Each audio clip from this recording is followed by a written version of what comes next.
Si ça arrive, ça serait incroyable. Salam alaikum à tous, on se retrouve pour une nouvelle vidéo et dans cette vidéo, on va parler de la prochaine Coupe du Monde des clubs qui aura lieu en 2029, des pays qui peuvent potentiellement l'accueillir, mais avant tout, n'hésitez pas à liker et à vous abonner si vous êtes nouveau. Il y a plusieurs pays qui se sont portés candidats pour accueillir la Coupe du Monde des clubs en 2029. On a les États-Unis, l'Espagne, le Brésil et le Maroc. Aucune décision immédiate n'est attendue de la part de la FIFA. Mais il y a aussi le Qatar qui est intéressé par l'organisation de la Coupe du Monde des clubs en 2029. Mais comme pour le Mondial 2029, une organisation par le Qatar nécessiterait un report de la compétition en hiver. Dans un premier temps, on parlera de ces quatre pays, États-Unis, Espagne, Brésil et Maroc, et ensuite le Qatar. Il y a eu, voilà, au cours entre juin et juillet, récemment, cette Coupe du Monde des clubs qui a été organisée par les États-Unis, voilà, remportée par Chelsea dans un format avec 32 clubs. Précédemment, c'était organisé tous les ans. Dorénavant, ça sera tous les 4 ans. Mais je ne vois pas pourquoi on devrait reconduire une compétition à un même pays, les États-Unis. Puisque, comme son nom l'indique, c'est Coupe du Monde des clubs. C'est le même format que la Coupe du Monde des nations. Sauf que là, c'est pour les clubs. Et voilà, comme une Coupe du Monde des nations pour les pays, eh ben, lorsque un pays organise une Coupe du Monde, celle qui arrive juste après, c'est-à-dire 4 ans plus tard, ce ne sera pas le même pays. C'est normal, il faut que plusieurs pays l'organisent et donc il faut partir sur ce même principe pour la Coupe du Monde des clubs. Mais vu que les États-Unis l'ont organisé maintenant, donc je les vois mal organiser la prochaine Coupe du Monde des clubs en 2029. En plus de ça, certes, dans cette Coupe du Monde des clubs, voilà, les stades étaient au top, il n'y avait rien à dire, mais il y a eu des choses qui n'étaient pas au top, puisque on avait des rencontres interrompues. La rencontre Benfica-Chelsea, je ne sais pas si vous vous rappelez de cette rencontre qui avait démarré à 22 heures, heure française, et ensuite, il restait plus beaucoup de temps avant que ce match se termine. C'était Chelsea qui menait à ce moment-là 1-0, avant que l'arbitre siffle, qu'il interrompt le match et qu'il soit repris 2 heures plus tard, c'est-à-dire à 2 heures du matin, il a fini aux alentours de 2h30. Donc 4h30 au total, hein, sachant que le match il a démarré à 22 heures, c'est énorme. Pourquoi? Ben parce qu'il y avait voilà, l'orage, la tempête. Et donc en fait, comme bah, les États-Unis, il y a la tempête, l'orage, l'éclair, et de façon météorologique, c'est un peu compliqué. Et bah, on est obligé à chaque fois d'interrompre les rencontres. Et ça s'est passé sur plusieurs matchs. Forcément, c'est compliqué. Ok, tu as des cooling breaks en première et en deuxième mi-temps, il n'y a pas de souci. Mais il faut pas oublier aussi un point, c'est que les États-Unis, c'est pas un pays de football, c'est un pays de soccer. C'est comme ça que eux, ils appellent le football. Et eux, c'est surtout un pays de basket. Sachant que bah, les États-Unis, avec le Canada et le Mexique, organiseront la prochaine Coupe du Monde des Nations en 2026. Donc je les vois mal organiser 3 compétitions de suite.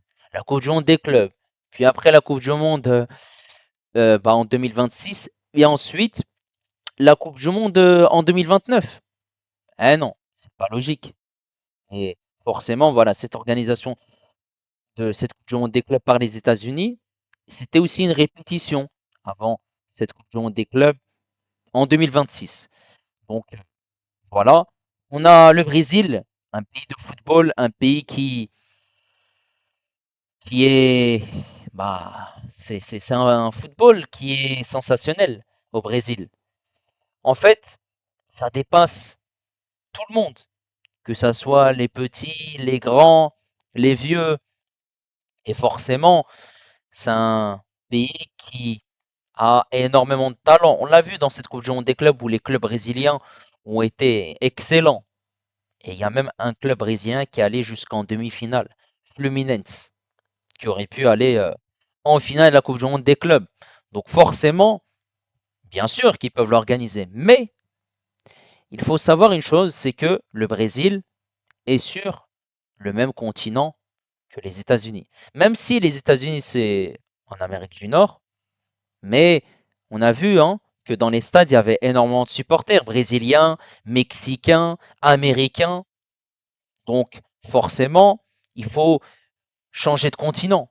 Et là, Brésil, bah, ils ont quand même pu être dans le stade, hein. Les trajets étaient plutôt facilités, même s'il y a des grosses distances entre une ville et une autre. Mais bon, ça fait le charme de cette compétition et même de la Coupe du Monde. Généralement, voilà, il y a beaucoup de trajets à faire.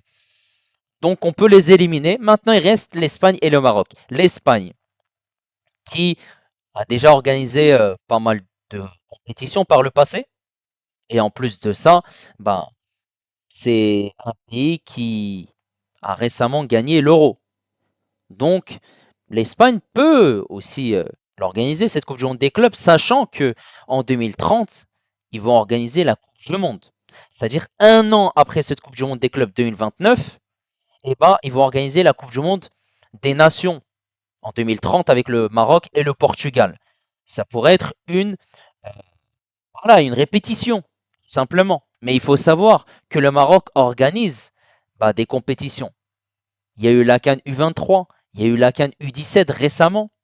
Actuellement, il y a la CAN féminine. Et il y aura aussi, durant cette année 2025, en fin d'année, voilà, avec ce début d'année 2026, cette Coupe d'Afrique des Nations au Maroc. Donc forcément, quand tu as un pays qui organise énormément de compétitions, qui a plusieurs stades qui sont au top, dans les normes, et il y a aussi des nouveaux stades qui voilà, sont en train d'être construits, il y en a qui sont rénovés, donc ça montre que tu es en place et que tu peux organiser une compétition comme la Coupe du Monde des clubs avec 32 clubs, sachant que cette prochaine Coupe du Monde, bah, en 2026, il y aura 48 pays. Et en 2030, normalement, il y en aura aussi 48. Donc forcément, 48 pays, c'est énorme. Et là, il y en a 32. Donc ça montre que le Maroc peut organiser cette Coupe du Monde des clubs en 2029, clairement. Il ne faut pas oublier aussi qu'il y aura le plus grand stade au monde qui sera au Maroc en 2027. Donc tu accueilles une compétition avec un grand stade qui peut accueillir énormément de supporters. Ça serait vraiment incroyable. Et après, tu peux aussi faire voilà, une association entre l'Espagne et le Maroc. Pourquoi pas? Pour cette Coupe du Monde des clubs 2029. Mais il y a aussi le Qatar. Le Qatar qui peut être aussi intéressant puisque c'est eux qui ont organisé ce mondial 2022 en hiver. Ils ont aussi organisé la Coupe arabe. Et là, ils veulent organiser cette Coupe du Monde des clubs en 2029. Mais si le Qatar organise cette compétition, il faut que ça soit en hiver, c'est-à-dire à la même période que ce mondial 2022. Mais le problème, c'est que si tu mets cette Coupe du Monde des clubs en hiver, il faudra changer le calendrier.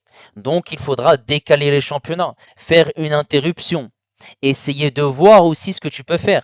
Mais le souci, c'est que si c'est pendant cette période de la saison 2029 à la saison 2030, eh ben, en fin de saison, au mois de juin, tu auras cette Coupe du Monde 2030. Donc, ça va être compliqué au niveau du calendrier. Parce que si tu mets cette Coupe du Monde des clubs, voilà, entre novembre et décembre, sachant que tu décales les championnats. Donc, si tu décales les championnats, ça veut dire que tu vas chevaucher sur le mois de juin. Mais sur le mois de juin 2030, tu auras cette Coupe du Monde qui va être organisée par l'Espagne, le Portugal et le Maroc. C'est ça qui est compliqué. Puisque normalement, cette Coupe du Monde des clubs, elle va être organisée en été, au mois de juin, comme ce fut le cas pour cette Coupe du Monde des clubs qui vient d'être terminée il y a quelques jours, qui a été organisée aux États-Unis. Donc, c'est possible pour le Qatar, mais c'est un peu compliqué au niveau du calendrier. Il faut voir est-ce que leur dossier est assez solide. Pourquoi pas, mais j'y crois pas vraiment en vérité, hein. même si le mondial qu'ils ont organisé, il était impeccable. Donc forcément, ils ont quand même leur mot à dire, mais j'y crois fort vraiment pour le Maroc et l'Espagne, mais surtout le Maroc peut le faire, puisque récemment, eh ben, ils ont organisé énormément de compétitions et surtout aussi, Infantino veut que le continent africain se développe encore plus au niveau du football. Et on sait qu'au Maroc, eh ben, le football, eh ben, c'est un sport qui réunit énormément de personnes, que ce soit les petits, les grands, les hommes, les femmes, les vieux également.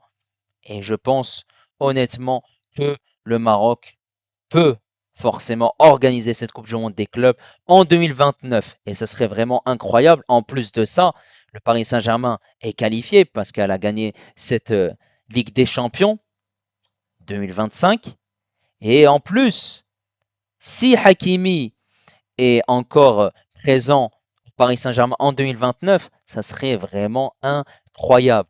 C'est-à-dire que je veux voir mon club dans mon pays avec Hakimi, un joueur marocain. Non, ça serait la cerise sur le gâteau, c'est incroyable. Juste avant, en plus, cette Coupe du Monde 2030. Il n'y a vraiment rien à dire. N'hésitez pas en tout cas à me donner votre avis concernant voilà, cette possible organisation de cette Coupe du Monde 2030. Pour vous, quels sont les candidats sérieux pour l'organiser? N'hésitez pas à liker, n'hésitez pas également à vous abonner si vous êtes nouveau. Et moi, je vous dis à la prochaine. Ciao les amis et dis-moi